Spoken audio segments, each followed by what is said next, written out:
Hello guys, అంతా బాగున్నారా? నేను మీ NageshVihari. లైక్ లేదు మిత్రమా, లాగ్ మాత్రమే. ఈ రోజు మనం ఒంటిమిట్ట వచ్చామండి.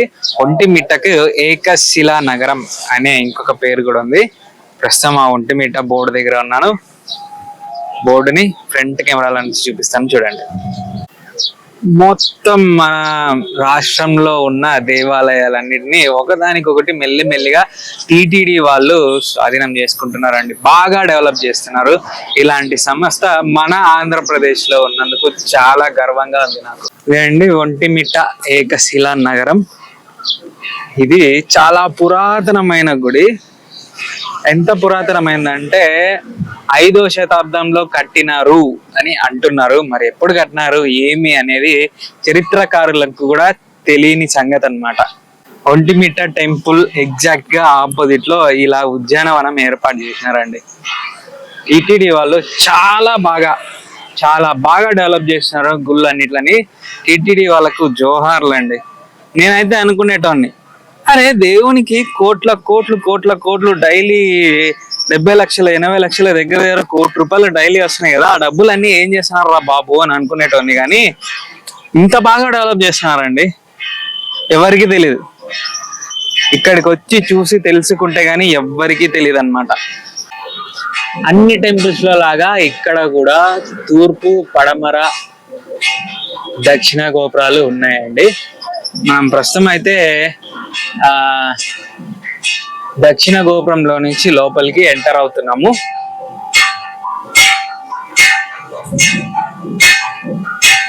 సారీ, పడమర లేదంట, తూర్పు, దక్షిణ, ఉత్తర గోపురాలు 3 ఉన్నాయన్నమాట. చాలా సేపటి నుంచి ఈ గంటలు మోగుతున్నాయి ఎందుకు రా అని అనుకున్నానండి.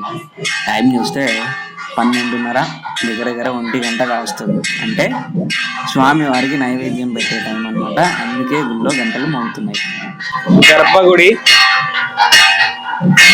మండపము, స్వామివారికి నైవేద్య ప్రక్రియ జరుగుతుంది కాబట్టి ఎవరిని దర్శనానికి అలౌ చేయట్లేదు.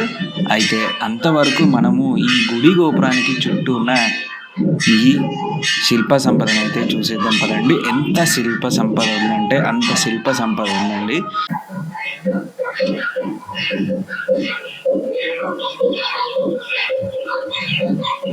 ప్రస్తుతం మనం తూర్పు ద్వారం దగ్గర ఉన్నామండి. ఇదే మెయిన్ ఎంట్రన్స్ అన్నమాట టెంపుల్ కి. చూడండి ఎంత బాగుందంటే, లోపల చాలా బాగుంది. అన్ని గుళ్ళలో లాగే ఇక్కడ కూడా వీడియోగ్రఫీ నాట్ అలౌడ్. యాక్చువల్గా ఈ గోపురం వచ్చేసి విజయనగర రాజుల కాలంలో కట్టించిన గోపురం అంట. అచ్యుతరాయలు కట్టించిన గోపురం అంట అండి. ఇది చాలా బాగుంది. శిల్ప సంపద, చాలా మంచి శిల్ప సంపద ఈ గోపురానికి చుట్టూ చెక్కారనమాట. ఈ శిల్ప సంపద చూస్తుంటే నాకు హంపి గుర్తొస్తుంది. హంపిలో కూడా ఇలానే చాలా మంచి శిల్ప సంపద ఉందన్నమాట. ఎవరైనా సరే హంపి వీడియో అయినా చూడకపోతే పైన సజెషన్ బాక్స్లో హంపి వీడియో డ్రాప్ అవుట్ చేస్తాను, వెళ్ళి హంపి వీడియోలు చూడండి.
ఎలిఫెంట్ కనిపిస్తాను.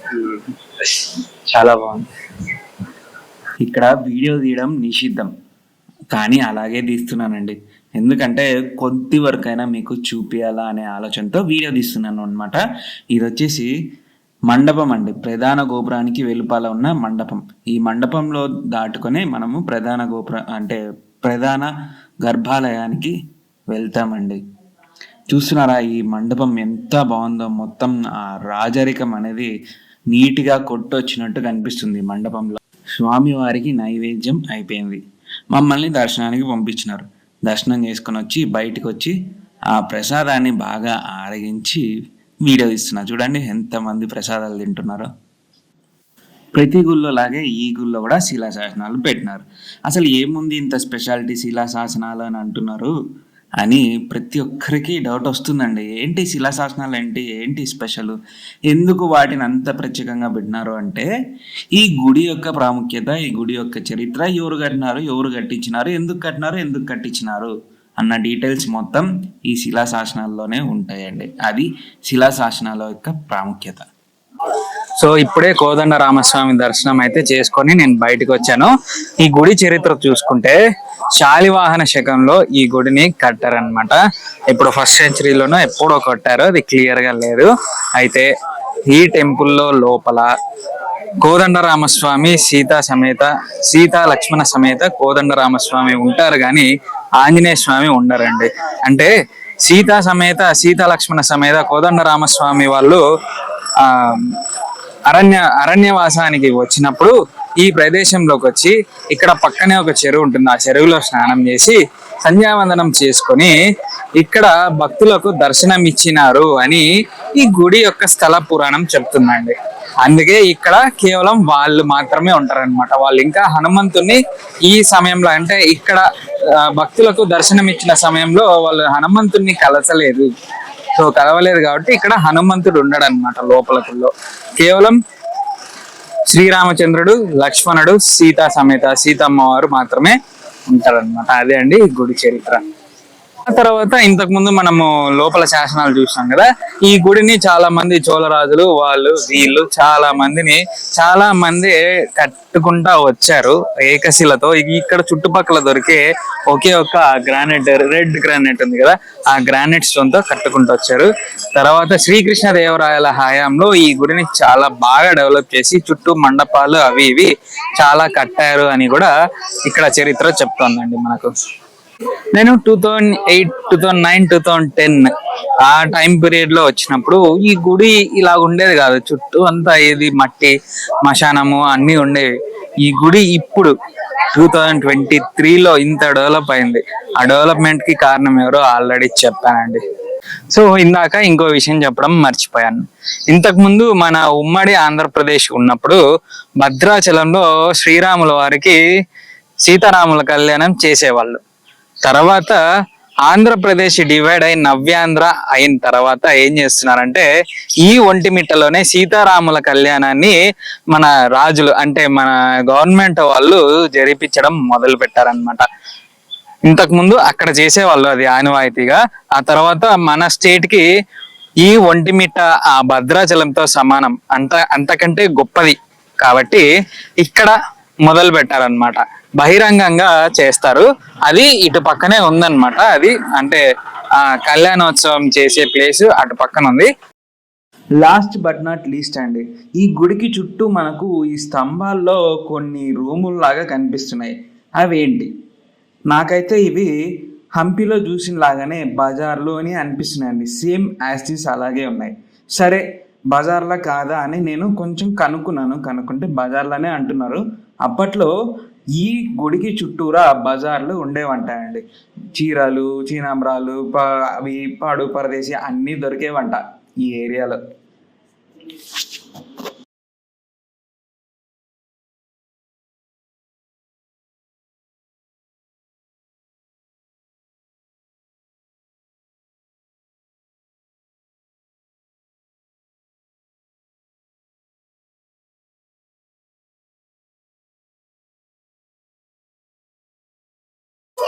ఐ హోప్ ఈ వీడియో మీకు నచ్చిందని అనుకుంటున్నా. ఈ వీడియో కనుక మీకు నచ్చినట్టయితే లైక్ చేయండి, షేర్ చేయండి, కమెంట్ చేయండి, సబ్స్క్రైబ్ చేసుకొని బెల్ ఐకాన్ ని యాక్టివేట్ లో పెట్టుకొని ఆల్ లో పెట్టుకోండి.